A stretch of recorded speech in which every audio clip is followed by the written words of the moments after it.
Good morning family of God. एक बार फिर से आपका स्वागत है आज के मॉर्निंग डिवोशन में। आज का वचन पाया जाता है प्रकाशित वाक्य उसका 12 अध्याय उसके 11 पद। यहाँ पर ऐसा लिखा है, वे मेमने के लहू के द्वारा और अपने मुंह के वचनों के द्वारा जयवंत हुए हैं। उन्होंने अपने प्राणों को भी मृत्यु के कारण प्रिय नहीं जाना।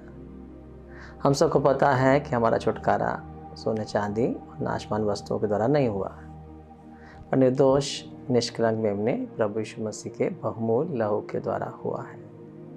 परमेश्वर ने हमसे इतना प्यार किया कि अपने बेटे यीशु मसीह को इस जगत में इसलिए भेजा है कि हम सबके पापों के बदले में क्रूस पर खून बहाए और यीशु मसीह के लहू के द्वारा हम सब उद्धार को प्राप्त करें। हम सब जानते हैं, विशेषकर इन दिनों में हम ज़्यादातर क्रूस के बारे में, खून के बारे में, यीशु मसीह की सैक्रिफाइस के बारे में न केवल पढ़ रहे हैं, सुनते भी हैं और कई बार प्रचार भी करते हैं। और तो यहाँ पर एक विशेष बात हम जो देखना चाहते हैं कि यीशु मसीह के लहू के द्वारा हम कैसे जय प्राप्त करते हैं, इसका प्रकाशन हमें ज़रूरी है। कई बार हम तोते के समान बोलते रहते हैं, जानते नहीं क्यों ऐसा हुआ है। उत्पत्ति 4 अध्याय में आप देखते हैं जब परमेश्वर के सामने कैन और हाबिल ने अपनी अपनी भेंटों को लेके आए, तो परमेश्वर ने क्या किया, हाबिल की भेंट को ग्रहण कर लिया और कैन की भेंट को ग्रहण नहीं किया। इसके कारण कैन को बहुत गुस्सा आया और वो बहुत गुस्से में था। उसका गुस्सा हाबिल के ऊपर निकला, जबकि 4 अध्याय के 7वें पद में परमेश्वर ने उससे कहा था, यदि तू भला करेगा तेरी भेंट भी ग्रहण की जाएगी, और यदि तू भला नहीं करता है तो पाप तेरे द्वार पर छुपा बैठा है और तुझे उस पर प्रभुता करना है, तुझे उस पर जय प्राप्त करनी है। यहाँ परमेश्वर ने पाप को, शैतान को दूर नहीं किया, परंतु कैन को कहा कि तुझे शैतान के ऊपर, पाप के ऊपर प्रभुता करनी है। परंतु कैन ने प्रभुता प्राप्त नहीं करी। कैन पाप के ऊपर जय नहीं पाया। उसने क्या किया, सरेंडर कर दिया, शैतान के सामने घुटने टेक दिए और जैसा शैतान चाहता था उसने किया, हाबिल को घात किया। और बाइबल आगे बताती है परमेश्वर ने उससे क्या कहा, तेरे भाई हाबिल का लहू न्याय के लिए दुहाई दे रहा है। आप सबको पता है ब्लड स्पीक, लहू बोलता है। जैसे हाबिल का लहू चिल्ला रहा था, मेरे लिए न्याय चुकाओ, बदला, प्रतिशोध। इस तरह से हाबिल का लहू परमेश्वर के सामने दुहाई दे रहा था, इसलिए परमेश्वर को कैन को शाप देना पड़ा।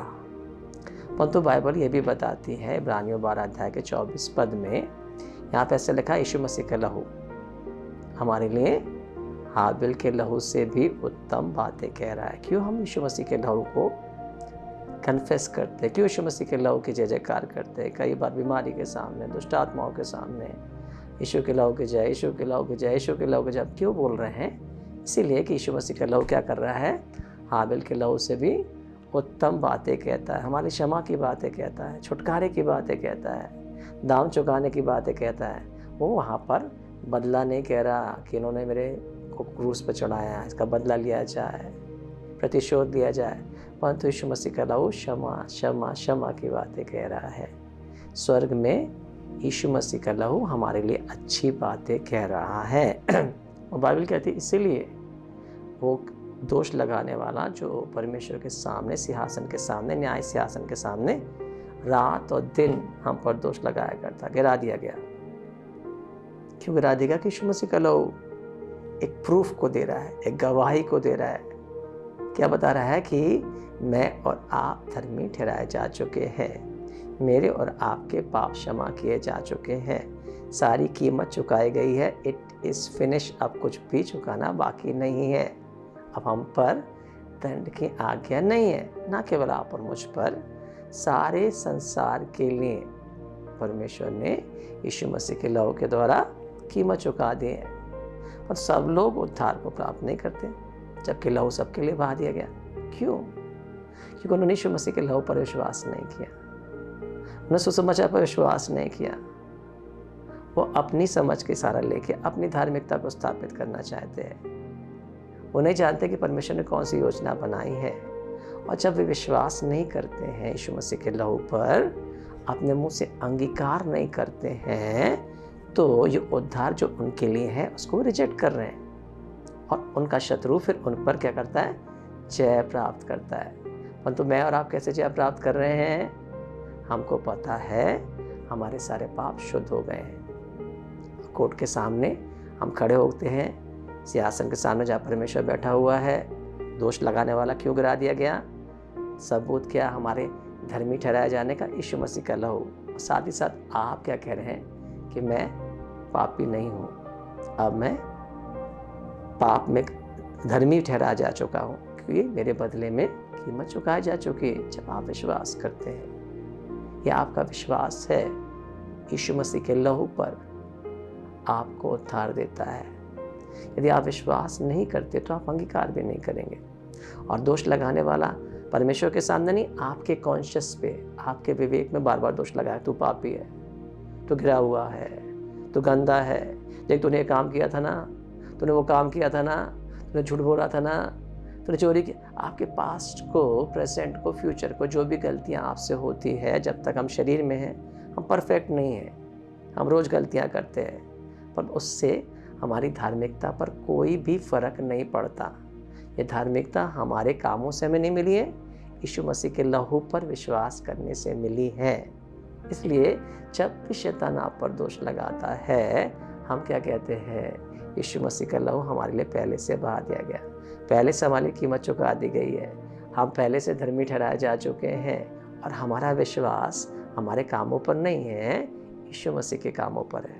आपको पता है, जब परमेश्वर ने इजराइलियों को मिस्र से छुटकारा दिया, तो आखिरी विपत्ति क्या थी? परमेश्वर ने क्या कहा? फिरौन के, मिस्र के सारे पहलौठों को मार डाला गया। और जिस दिन मारा गया, इजराइलियों के घर में क्या था?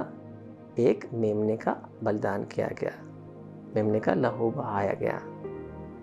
और मिस्रियों के घर में कोई लहू नहीं बहाया गया। पर तो क्या लहू बहाने बस से इजराइली बच जाते? मौत का फरिश्ता छोड़ देता? मौत के फरिश्ते को पता ही नहीं किस जगह पे लहू बहाया गया, नहीं बहाया गया। जब तक उन्होंने क्या किया, उस लहू को लेकर दरवाजे की चौखट पर, अलंगों पर नहीं लगाया, तब तक वे सुरक्षित नहीं थे, तब तक विजय नहीं प्राप्त कर सकते थे। यीशु मसीह ने लहू बहा दिया है। जब तक आप मुंह से इस बात का अंगीकार नहीं करते हैं, चौखट पर, दरवाजे पर लहू को नहीं लगाते हैं, तब तक शैतान आप पर प्रभुता करता है, पाप आप पर प्रभुता करता है। परंतु जैसे कैन ने पाप के ऊपर प्रभुता नहीं की, हम इतने गिरे हुए नहीं हैं, गलत नहीं। हमको पता है कि यीशु मसीह के लहू के द्वारा हम जयवंत हैं। इसलिए हम बार बार अपने मुंह से यीशु मसीह के लहू का अंगीकार करते हैं, परमेश्वर की धार्मिकता का अंगीकार करते हैं। अपने कामों पर नहीं, अपने धार्मिकता पर नहीं, अपने प्रार्थना पर नहीं, अपने दान पर नहीं, यीशु मसीह के लहू पर हम विश्वास करते हैं। और जब भी दोष लगाने वाला आरोप को लेके आता है, कंडमनेशन को लेके आता है, गिल्ट को लेके आता है, हम उसका सामना यीशु मसीह के नाम से, यीशु मसीह के लहू के द्वारा करते हैं, और वो हमारे सामने से भागेगा। इस तरह से हम शैतान के ऊपर जय प्राप्त करते हैं। और यही बाइबल कहती है, वे अपने मुंह के वचन के द्वारा, अंगीकार करने के द्वारा, यीशु मसीह के लहू के द्वारा, दोनों बातों का जरूरी होना है। केवल यीशु मसीह का लहू नहीं, अंगीकार, कन्फेशन, वो भी विश्वास के साथ जब आप करते हैं, आप जय पर जय प्राप्त करते जाएंगे।